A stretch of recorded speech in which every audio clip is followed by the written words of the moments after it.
Ilang araw na lang Christmas na, and for today's video magluluto tayo ng pork barbecue.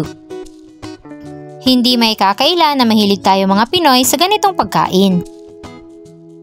Lalo na ngayong magpapasko, alam kong marami sa inyo ang maghahain nito. Isawsaw mo pa sa manghang na suka, talagang mapapakanin ka.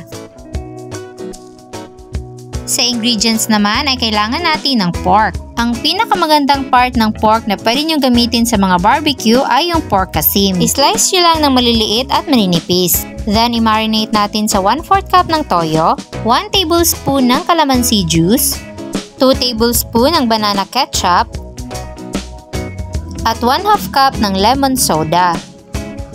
Huwag nyo rin kalimutang maglagay ng ground black pepper. At i-mix-mix nyo lang ng mabuti.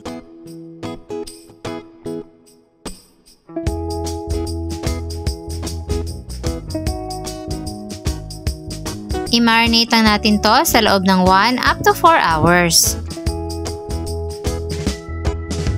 Meanwhile, ito namang ating mga barbecue sticks ay babad muna natin sa tubig para hindi ito madaling masunog habang nakasalang sa uling.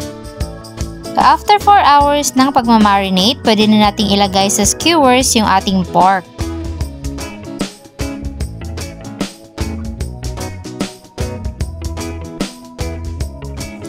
So, ito na yung lahat ng nagawa nating pork barbecue. Ito namang marinade ay sasalain lang natin para magamit natin as basting sauce. Dadagdagan lang natin ng 3 tablespoon ng banana ketchup at konting oil.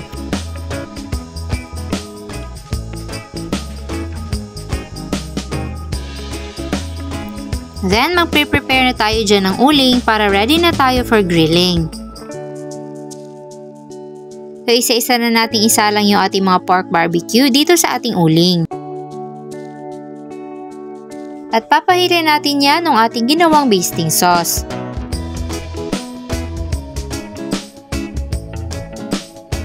Every 3 minutes naman para maging pantay yung kanyang pagkaluto ay i-flip natin sa kabilang side.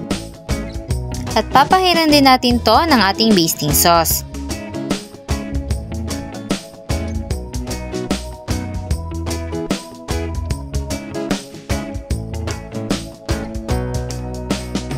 So from time to time ay magpapahid tayo niyan dahil yan yung magbibigay ng flavor dun sa ating barbecue.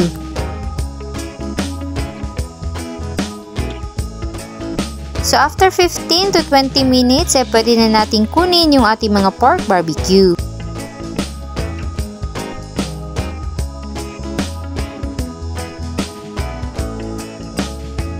I-serve na may kasamang toyo mansi o di kaya maanghang na suka. Tamang-tama ito para sa mga bonding ng ating mga kapamilya at mga barkada. Ilalagay ko lang dyan sa ibaba ang kompletong listahan ng ating mga ingredients. Enjoy!